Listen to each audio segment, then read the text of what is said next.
ଜୀବନରେ ଏମିତି କିଛି କରିବାକୁ ପଡେ ଯାହାକି ଆପଣ ଭାବିନଥିବେ ତାହା ଆପଣ କରିବେ। ହଁ ଆଜ୍ଞା, ମୁଁ ମଧ୍ୟ ବିଲରେ କେବେ ଖଟିକି ଜାଣିନଥିଲି, କିନ୍ତୁ ଆଜି ଖଟୁଛି। ତ କ'ଣ ପାଇଁ ଖଟୁଛି? ସେଇ ସ୍କିଲ୍ ନଥିବା ହେତୁ, ସେଇ ମାନେ ରୋଜଗାର କରିବାର ମାଇଣ୍ଡ ସେଟ୍ ନଥିବା ହେତୁ। ପିଲାବେଳୁ ଆମେ ଶିଖିଛୁ କି ଭାଇ କାମ କର, ପଇସା କମ, କାମ କର।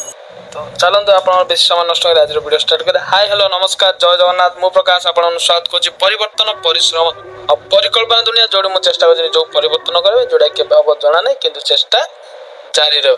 ତ ଭାଇନା ଦେଖ, ଶନିବାର ଆଜି ଆମର ପୂର୍ବ ଦିନ ଦୁର୍ଗା ମେଢ଼ ଭସାଣି ପରେ ତା ପରଦିନ ଶନିବାର ହେତୁ ପ୍ରଭୁଙ୍କ ଦର୍ଶନ ସହ ମୁଁ ତ ପ୍ରତିଦିନ ମନ୍ଦିରକୁ ଯାଏ ଜାଣିଛନ୍ତି, କିନ୍ତୁ ତା ସହ ଆଜି ଶନିବାର ସ୍ପେଶାଲ ଡେ ଥିଲା ପ୍ରଭୁ ହନୁମାନଙ୍କ ମନ୍ଦିରକୁ ଯିବା। ତ ମୁଁ ସକାଳୁ ଉଠି ପ୍ରଭୁଙ୍କ ମନ୍ଦିରକୁ ଯାଇ ପ୍ରାର୍ଥନା କଲି, ହେ ପ୍ରଭୁ ମୋ ସହ ସମସ୍ତଙ୍କର ମଙ୍ଗଳ କରାଯାଉ। କିନ୍ତୁ ଗୋଟେ ଜିନିଷ ଭାଇନା ମୁଁ ଆଜି ଦେଖୁଛି କି ସେ ସ୍କିଲ୍ କୋଉ ବାଟରେ ଥାଉ କି ନଥାଉ, କିନ୍ତୁ ଆପଣଙ୍କ ପାଖରେ ପଇସା ନିହାତି ରହିବା ଆବଶ୍ୟକ।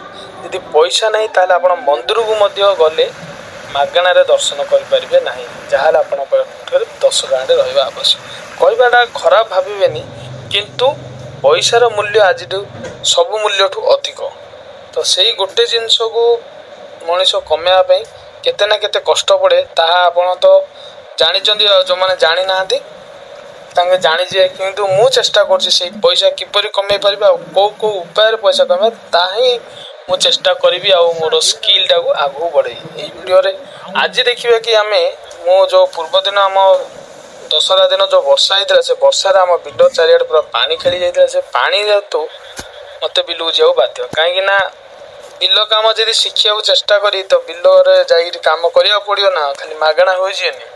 ତ କିନ୍ତୁ ଯାଇକିରି ଦେଖିଲି କି ବିଲରେ ଯେଉଁ ପାଣି ଜମିଥିଲା, ସେ ପାଣିଟାକୁ କାଢିଲା ବାଦ ଯେଉଁ ହୁଡ଼ା ପାଖରେ ଯେଉଁ ଘାସ ଯାଇଥିଲା ତାକୁ ଦେଖି ଭାଇ ମୁଣ୍ଡ ଟେନସନ୍ ହେଲା। କାହିଁକି ବୋଲେ ଦେଖ, ଆପଣଙ୍କର ଜମିରେ ଯଦି ହୁଡ଼ା ସାଇଡ଼ରେ ଘାସ ଅଛି ତାହେଲେ ଧାନ ଗଛ ଯାହା ଦବିଯିବ, ମାନେ କହିବା ଅନୁଯାୟୀ।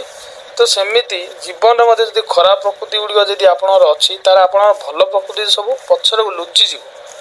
ତ ଠିକ୍ କଥା ଭାଇନା, ଦେଖନ୍ତୁ ଆପଣ ଯଦି ସେଇ ଜିନିଷ ଯେଉଁ ବାହାରୁ କାଢ଼ିବେନି ତାହେଲେ ଆପଣ ସବୁବେଳେ ସେ ଯେଉଁ ତାର ଏଫେକ୍ଟଟା ଆପଣ ପାଇବେ ନା। ତ ସେମିତି ମୁଁ ମଧ୍ୟ ଚେଷ୍ଟା କଲି କି ଏ ଯେଉଁ ହୁଡ଼ା ସାଇଡ଼ରେ ଯେଉଁ ଘାସ ଗଛ ଅଛି, ଯେଉଁ କି ଧାନ ଯେଉଁ ଦବେଇ ଦେଉଛି ତାକୁ କାଢ଼ିବାକୁ ଚେଷ୍ଟା, ମୋର ଯେତିକି କଷ୍ଟ ମୋର ବି ଚେଷ୍ଟା ତାକୁ କରିକି ଚେଷ୍ଟା କଲି, କିନ୍ତୁ ଶେଷରେ ରିଜଲ୍ଟ ପାଇଲି କି ବହୁତ ସୁନ୍ଦର ରିଜଲ୍ଟ ପାଇଲି। ତ ଆପଣ ବି ଚେଷ୍ଟା କରନ୍ତୁ ନିଜ ଜୀବନରେ ଏ ଯେଉଁ ଖରାପ ପ୍ରକୃତି, ଖରାପ ଭାବନା ଯାହା ବି ଅଛି ତାକୁ ବାହାର କରନ୍ତୁ, ଆଉ ନିଜ ଜୀବନଟାକୁ ସୁନ୍ଦର କରନ୍ତୁ। ଆଉ ସେ ପର୍ଯ୍ୟନ୍ତ ମୁଁ ପ୍ରକାଶ ଆପଣଙ୍କୁ ବିଦାୟ ନେଉଛି।